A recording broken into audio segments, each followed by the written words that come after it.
Welcome to the Student Ministry Matters podcast. We want to encourage, equip, and connect those with a passion to impact the next generation for Jesus Christ. Student ministry can be a lonely place. You might even feel like you're the only one in your church or community that cares about students. Well, know this, you're not alone.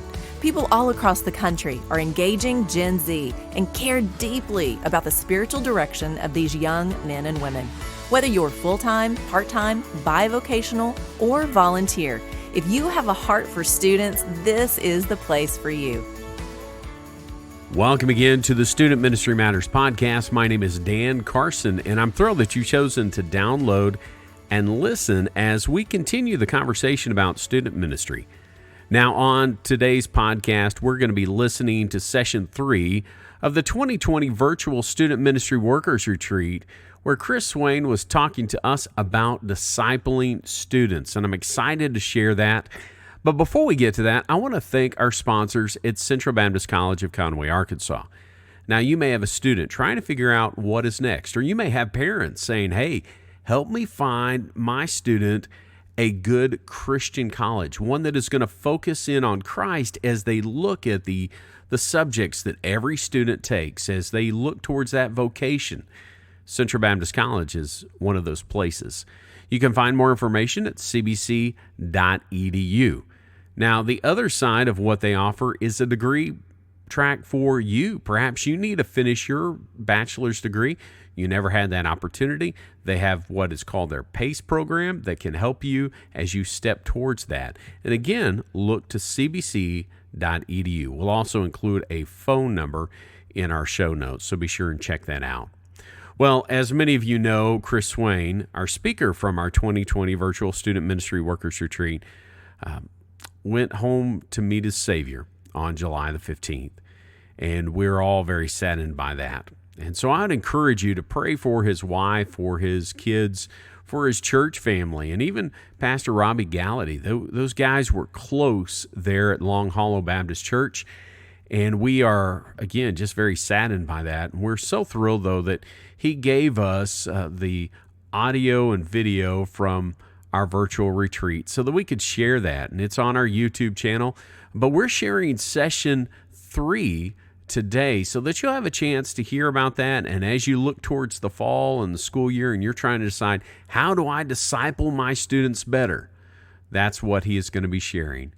And so just encourage you to listen today as we hear from Chris Swain. Well, I want to thank you again for walking through these sessions as we navigate discipling students. And one of the things I'm so excited about as we work through these sessions together is that I truly believe making disciples of students is the key to successful student ministry. And I think for years we've done a lot of things, but we haven't made disciples. As a matter of fact, in my own personal story, I can tell you, I was challenged after 18 years as a believer to really make disciples. And the interesting thing for me was I had not been making disciples. Sure, I had discipled some people here and there, but I had not intentionally, even as a church staff member, been making disciples. And so my encouragement to you today is, after you've listened through some of this stuff, you walk through the nuts and bolts of what Jesus did to make disciples and how we can emulate that in our ministry, is that you will begin to navigate what this looks like for your own church, for your own life as a disciple maker, following Jesus to make disciples. And so this final session, I want us to walk through moving from meeting to multiplying. And the challenge with making disciples of students is that we often want to invest in them and enjoy life with them, navigate milestones with them. All of that stuff is great. But we obviously want to teach them, knowing what Jesus has called us to do in the Great Commission, to multiply their own lives. And to do that, they need to understand, really, we need to understand as leaders, so we can invest this into our students, what it means to have a heart for multiplication. And it really starts with 2 Timothy 2:2, and I'm just going to read it to you. What you have heard from me in the presence of many witnesses, commit to faithful men who will be able to teach others also, right? So we have all these different multiplication elements happening here, right? What you have heard from me. So we have that one individual. We got Paul here in the presence of many witnesses. So we have you, Timothy, me, Paul, in the presence of many witnesses. We have these other people who have heard this. Commit to faithful men, right? So we've got Paul, we've got Timothy, we've got faithful men who will be able to teach others also. So we see 4 generations of multiplication in this single statement. And I would argue that what Jesus did with the disciples for the time he spent with them, and what Paul is doing here, and as we look at all of these individuals who have walked with Jesus, who have followed his plan to make disciples, it's multiplication. That's the key. We can add people to ministry as we go, but multiplication is the reason that you and I are here today as believers, is because the disciples obeyed Christ's command, right? And so as we walk through this, I want to just kind of navigate what I would call 5 secrets to get healthy and multiply. And as a student leader, I know we're looking for insights, and none of these are going to blow your mind, but I do think they're going to help you think back maybe to when you first heard something, or when you first began to follow Christ, or maybe just something that will jar memory to say, this is what we should be about as we multiply our lives as disciples. And so the first one is this: multiplication is not an action, it's an outcome. Multiplication is not an action, it's an outcome. Multiplication is not something we do, it's something that is a result of something else that we've done. Now, we talked about discipleship groups before. Obviously, that's what I'm thinking of when I say it's an outcome. It's an outcome of that investment of time. Think with me, if you will, about the Super Bowl. I'm a big-time fan of the NFL. I'm a Dallas Cowboys fan. I'll just go ahead and admit it right out the gate. But back in Super Bowl 35, it featured Baltimore versus New York. So you have the Giants versus the Ravens in Super Bowl 35. Now, the Ravens won the game. They won the Super Bowl, and this wasn't that long ago. But can anyone tell me who the quarterback of the Ravens were that year that they won the Super Bowl against the Giants, right? It was Trent Dilfer. Now, nothing against Trent, but he's not a very popular quarterback. Like, there are not a lot of Trent Dilfer jerseys floating around. He's not the guy you're going to hold up and say he's the greatest quarterback of all time. Anyone who knows anything about football knows that team won, yes, with Trent, but it won because of some other reasons, right? It won probably because of defense, but the quarterback was not necessarily a big reason that they would say we won the Super Bowl. And the proof in that is that he didn't even come back the next year, right? So when you cut your quarterback the year you win a Super Bowl, you know he probably was not integral to the game plan. So we had this healthy process here, right? They had a team that had an incredible process leading them to win a Super Bowl, but they had a subpar player. They ended up cutting him. He was okay, but he wasn't a Super Bowl caliber guy. What did they get out of it? They got one Super Bowl, right? Next, Super Bowl 30 featured my favorite, the Dallas Cowboys, versus the Pittsburgh Steelers. Now, the Cowboys won this game. It was their 3rd Super Bowl win in the 90s. But does anyone remember who the coach was of the Dallas Cowboys team that beat the Steelers? It was Barry Switzer. Now, if you're a Cowboys fan, you might know that. If you're an NFL fan, you might know that. But that's probably not big news to most people. He is actually the shortest tenured NFL coach to win a Super Bowl. He had the same players as the back-to-back champion team had, 2, 3, 4 years prior, but he had a different process because he was a different kind of leader. So what we have here is healthy players, right? That team was incredible with a subpar process, and that got them one Super Bowl under Barry Switzer, right? So on the one hand, we have an incredible process that produced one Super Bowl. On the other hand, we had an incredible group of players that won a Super Bowl. But think about the last 18 years. There's been a team that has won 6 Super Bowls, right? Why did they do it? It's the Patriots. I'll go ahead and give you the answer if you didn't know already. Because they have incredible players and they had an incredible process. One of the greatest coaches in Bill Belichick, right? So they had both of these things working in their favor. And the reason I want to talk about this is because this is multiplication. Multiplication happens when you have a healthy process and a healthy leader. Think of yourself as a leader. Think of your ministry strategy as your process. An unhealthy process plus an unhealthy leader is going to result in division. Why? Because you're going to have exponential loss due to lack of health. You don't have a healthy leader and you don't have a healthy process. Likewise, a healthy process with an unhealthy leader is going to give you addition. If this process works, great. We're going to do okay. But if we don't have a healthy leader, we're just going to kind of add people. We're not really going to explode. Now, an unhealthy process with a healthy leader is going to lead to subtraction. Why? Because a healthy leader will eventually understand the process is unhealthy and they will course correct. They will fix the process or they'll leave. And then finally, as I said before, a healthy process with a healthy leader leads to multiplication. Exponential growth due to substantial health on both of those facets. So multiplication is an outcome. We see multiplication as the outcome of healthy leadership, that's you, and a healthy process that you've implemented. Hopefully, we've learned some things today to make your process even healthier than it has been. So multiplication is proof.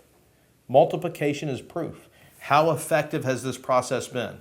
Well, we've got multiplication. It's proof that the process is healthy. Multiplication is fruit. Think about that. Multiplication is the fruit of living the life God has called us to live, of making disciples the way Jesus has told us to make disciples. Here's the problem. Think about this. We have improperly connected multiplication to our ministry methodology. When we build multiplication in, it leads to this next secret. So think about this.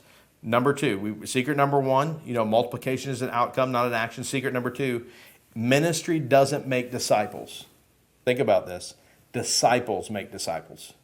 So we cannot hang our hat on an incredible process.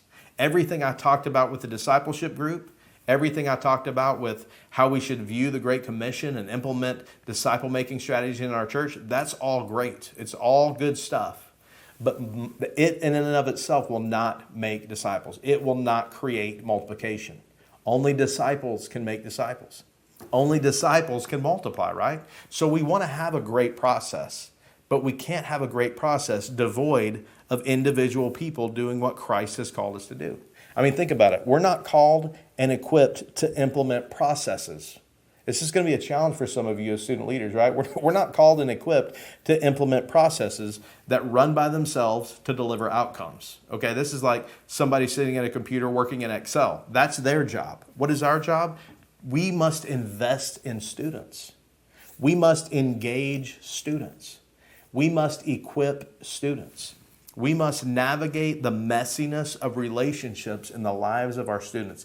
That's how we're going to successfully and effectively multiply not just our ministry, but the people in our ministry. I mean, think about this. You should never operate solely by GPS, right? I don't know if any of you have ever watched The Office, but one of my favorite episodes is they're kind of driving down the road and Michael's listening to GPS and is telling him to turn right. And Dwight sees that they're about to drive into a lake, but Michael's like, nope, she's telling me to turn right. I got to do it. And literally drives into the lake and then the car is underwater and they're trying to get out of it. That is what we do a lot of times in ministry, isn't it? A GPS is an interesting piece of technology. We enter a destination, right? And it tells us how to get to that destination.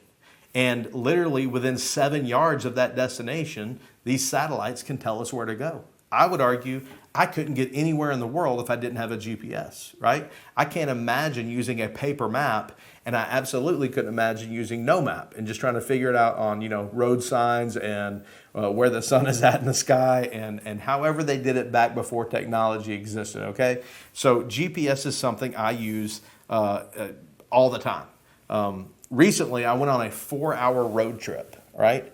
And this was going to be just a quick, hey, we're going to take this road trip. We're going to hang out. We're going to speak. We're going to connect with some people, and we're going to drive back. So we got on this trip, and within the first hour of the trip, we hit standstill traffic. And we're sitting in this traffic for an hour. We went 2 miles. In 1 hour, we went 2 miles, and we inched along the highway until we spotted the culprit for the slowdown. is this giant truck was turned over. It was hauling tires and it was on fire. Like it was the worst kind of scenario. It's like, here's a giant truck with an open bed of tires and they're on fire. And you know how tires are, they burn forever. Or maybe you didn't know that. I learned it on this trip, right? That's going to put a stop on you. Well, what happened as this car goes lining the road and as this burning is happening, I thought back to the GPS. The GPS didn't know about the burning tires, right? It just was telling us where to go. Now, as GPS has evolved over time, it's changed, it's shaped a little bit differently. Maybe use maps, maybe use Google Maps. Well, a newer one, which I guess it's not that much newer now, but a newer technology one called Waze was developed with a different methodology. So GPS is like, hey, here's satellite telling me where I go. Here's the road. I'm going to drive down it. Well, Waze started crowdsourcing, right? Finding out what's going on the ground to tell people how to go.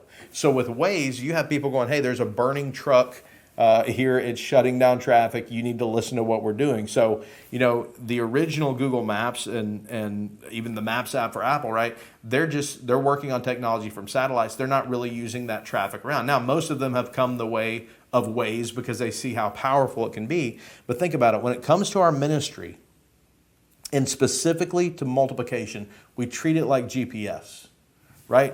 We kind of put these data points in and we hope that success happens on the other side.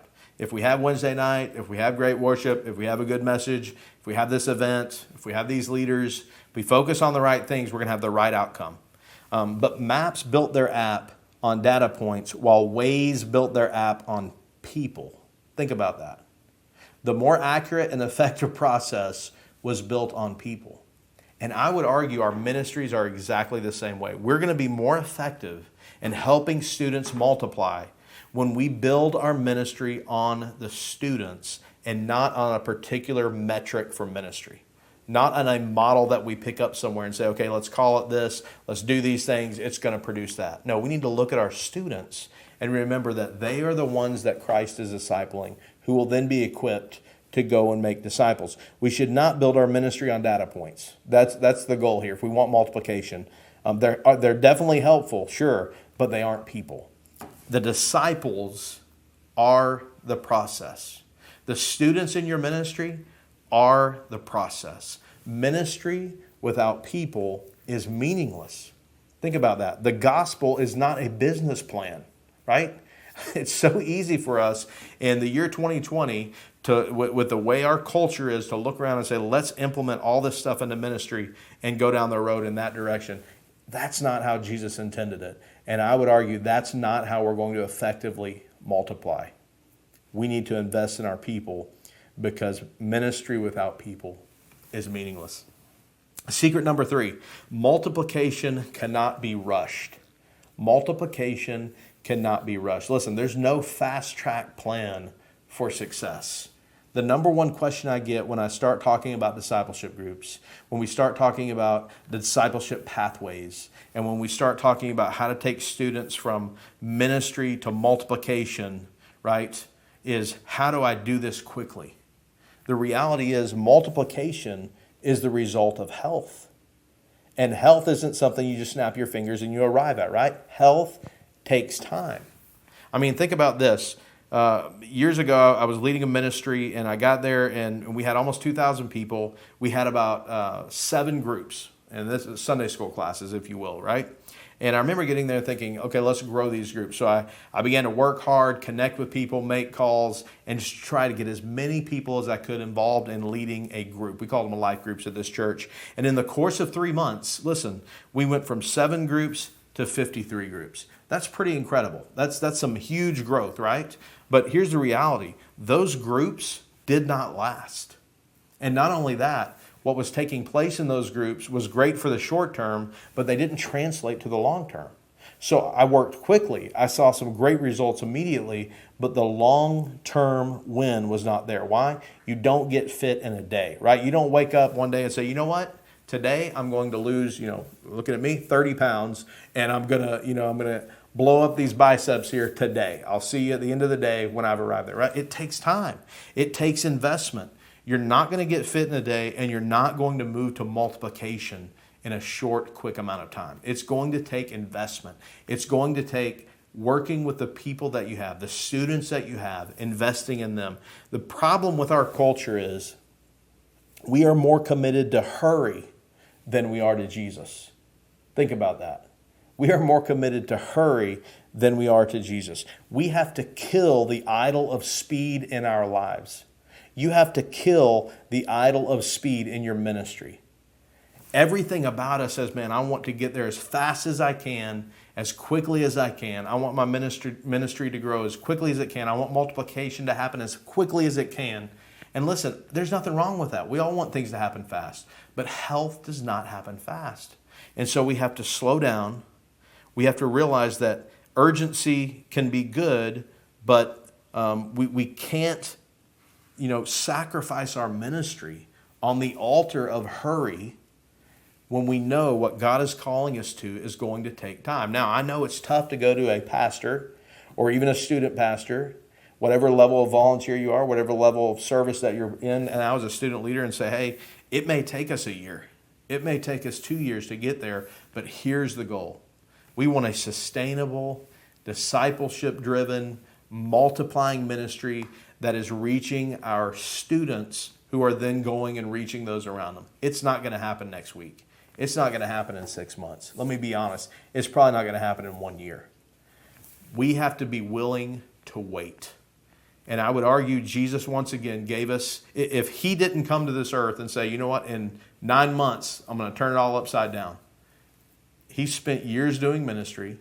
He spent a long time investing in the disciples. And the reason is because he knew what you and we know, that health takes time. Multiplication is going to take time. Secret number 4, multiplication sustains life. Multiplication sustains life. Think about this. Without multiplication, groups die. Think about your Sunday school. If you're doing discipleship groups already, think about your discipleship groups, your small groups. Those will die over time if they don't multiply. The average group lasts 24 months, I believe is the average group time, 18 to 24 months. So if groups aren't lasting that long, what's happening? Well, they're not multiplying. They don't have a built-in intrinsic desire to know that there's more to this than just us. It's that inward focus, right? And so I don't think I have to argue with any of you that we want to see more multiplication. The challenge is how? How do we see more multiplication? Well, when we know that multiplication sustains life, we have to think about how life-giving it is, right? Think about this. When I say an average lifespan of groups is 24 months, a couple years, right? You might say, well, that's not right? We've had groups that have been meeting for, 15 years. Well, I would argue those groups may have already died, right?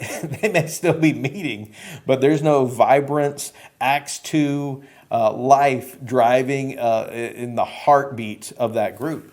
Because the reality is, meeting together is not life. Meeting together is not life. What life is what we see in Acts 2:42, right?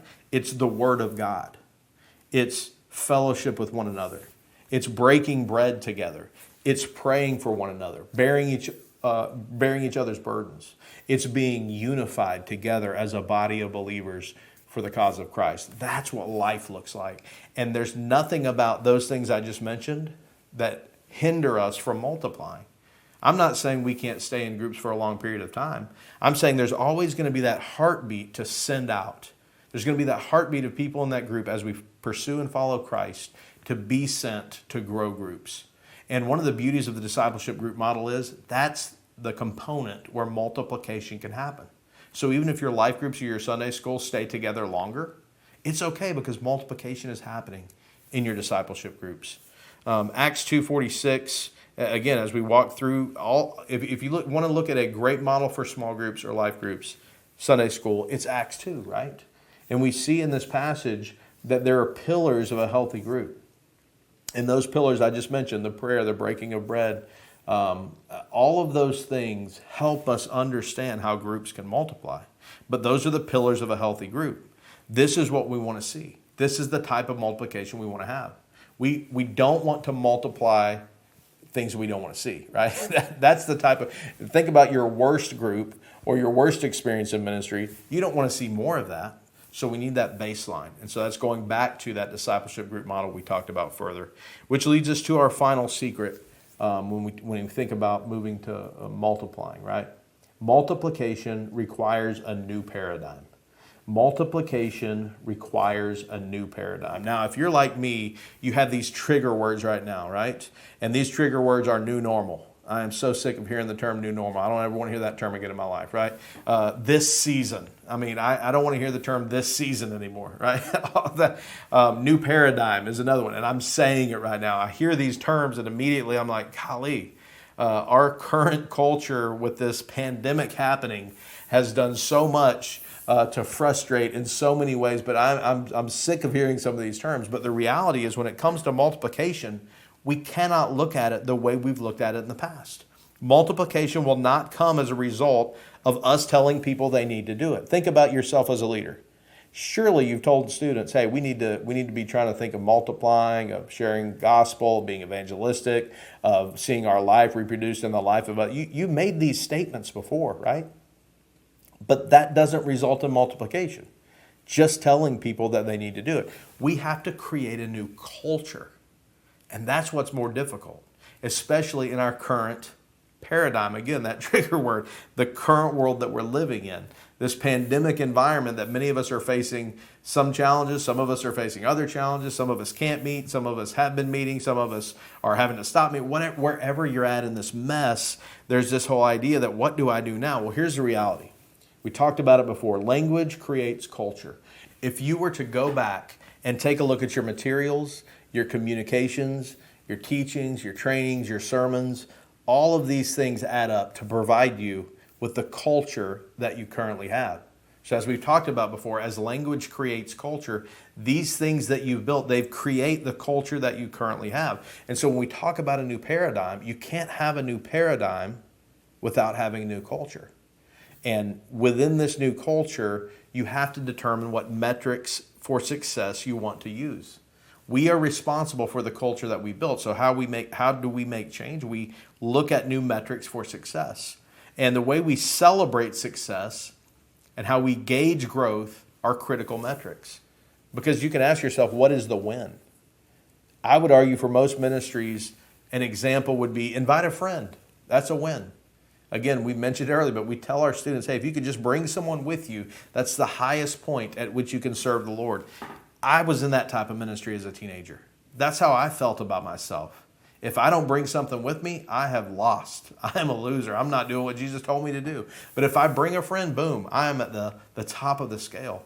And the challenge there is that is a metric that is, one, it's not biblical, but two, it leaves us wanting, right?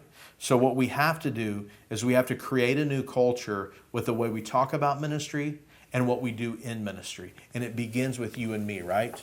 You know, I want to close by letting you know that about 5-6 years ago, I was working at a Christian publishing company, Lifeway, the largest on the planet, actually. And I had spent 13 years prior to that in full-time ministry, and I was doing ministry at this organization, and I had served as a college pastor, a youth pastor, an internet pastor, spiritual formation pastor. I mean, I'd done a lot of different stuff, and I was working with ministry for an additional decade as I began serving as a group leader, as a senior in high school back in 1991. I mean, I invested 2 decades in the ministry if you add it all up. And one night I got a call from a friend, and he said, Chris, would you be interested in talking to Pastor Robby? He was the pastor at my current church, Long Hollow, and about a position at Replicate. And I was like, I don't even know what Replicate is. I love what I'm doing at Lifeway. I'm not interested. And I mean, there was not even a question in my heart about it. And he said, well, would you be willing to go to lunch with him?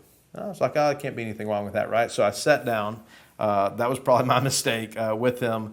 And I researched the organization. I presented a little plan to him. I was there, hey, maybe this stuff will help you out. You know, I'm happy with where I'm at, but maybe this will help you out. But as we began to talk, as I sat down with Pastor Robby, he looked at the plan. He thought it was cool, but he asked me this question, and I want to ask you this question right now. Do you want to do what you've been doing in ministry for the rest of your life, or do you want to make disciples? Now, I don't want to negate anything you've done in ministry, because as I just told you, I've done a lot in ministry up to this question. But the reality is no one had ever asked me that question. And I don't know what your role is in student ministry. I don't know where you serve. I don't know how long you serve. But let me ask you this. Do you want to manage events and programming, or do you want to make disciples? Do you want to present great sermons, teach great lessons, oversee great games, or do you want to make disciples? Do you want to manage the nuts and bolts of the church? Insert your job description here, right, as a volunteer or paid staff member, or do you want to make disciples? When it comes to multiplication, when it comes to you and me thinking about multiplication, it takes disciples to make disciples. And I don't know about you, but I want to spend the rest of my life and the rest of my ministry investing in something that will last for eternity. Pastor Robby told me this. He said, there's only 3 things that last forever: God, His Word, and the souls of men and women. I want to invest in those things that last for eternity, not the temporary things here that take up so much of my time and so much of my attention. And I believe you're that type of leader as well. So would you join me as we think through discipling our students, seeing multiplication happen, equipping students to embrace the call that God has given them to the Great Commission, as you and I embrace the call that God has given us for His Great Commission, and wholeheartedly pursue Him to make disciples who make disciple makers. Thanks for listening to the Student Ministry Matters podcast. Get connected at studentministrymatters.com or follow us on Facebook and Instagram at Student Ministry Matters. Until next time, keep up the great work with your students, because the work matters.